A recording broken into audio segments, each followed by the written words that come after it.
మంగళగిరిలో ఇళ్ల పట్టాలు పంపిణీ చేస్తున్న మంత్రి నారా లోకేష్. మీడియా మిత్రులందరికీ నా హృదయపూర్వక నమస్కారాలు. గతంలో జేసీబీ పాలన చూసాం. ఈరోజు ఎన్డీఏ ప్రభుత్వంలో దశాబ్దాలుగా నివసిస్తున్న ఎక్కడైతే ప్రాంతంలో ప్రజలు ఉన్నారో వాళ్ళందరికీ ఇల్లు పట్టాలు ఉచితంగా ఇవ్వాలనేది ఒక లక్ష్యంగా పెట్టుకుని ప్రభుత్వం ముందరికెళ్ళింది. దాంట్లో భాగంగా ఆంధ్ర రాష్ట్రంలోని ఎన్డీఏ ప్రభుత్వం ఏర్పడిన తర్వాత మొదటి పట్టా మంగళగిరిలో ఉండవల్లి గ్రామంలో ఇస్తాం జరిగింది. ఇది 2024 ఎన్నికల్లో నేను ప్రజలకు ఇచ్చిన హామీ.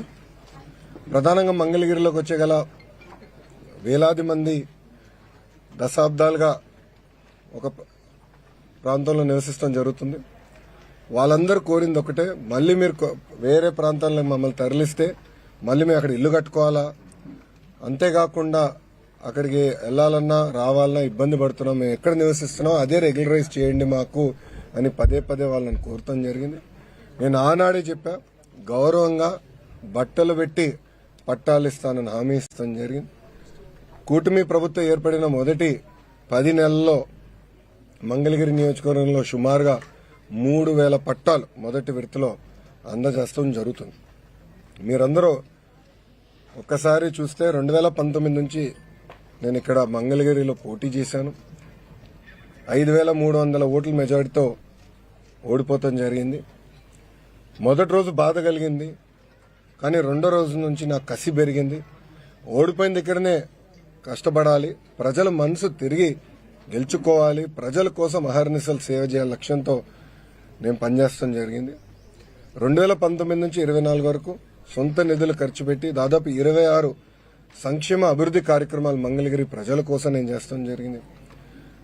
ఒక పక్కన వాళ్ళ ఆరోగ్యం కానివ్వండి, దాని ఆరోగ్యం కోసం ఎన్టీఆర్ సంజీవిని పేరుతో తాడిపల్లిలో క్లినిక్, మంగళగిరిలో క్లినిక్, దుగ్గిరాలకి ఒక మొబైల్ క్లినిక్ కూడా నేను ఏర్పాటు చేస్తాం. దాంట్లో ఉచితంగా మందులు ఇప్పుడు కూడా అందజేస్తున్నాం.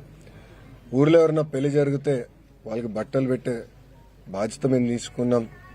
ఇంతేకాకుండా గత ప్రభుత్వం తాగునీరు కనీసం వాటర్ ట్యాంకర్ ఇచ్చే పరిస్థితి లేకుండా పోయింది.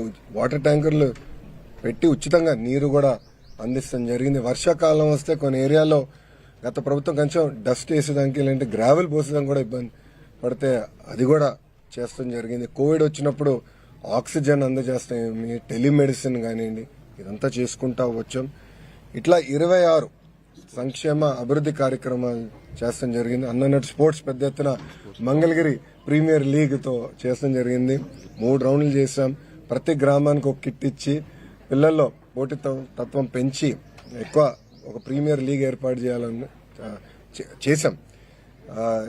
అంతేకాకుండా ఒక ప్లే గ్రౌండే ఏర్పాటు చేసి ప్రాక్టీస్ కానీ ట్రైనింగ్ కూడా ఆనాడు ఏర్పాటు చేస్తాం జరిగింది. ఇట్లా 26 కార్యక్రమాలు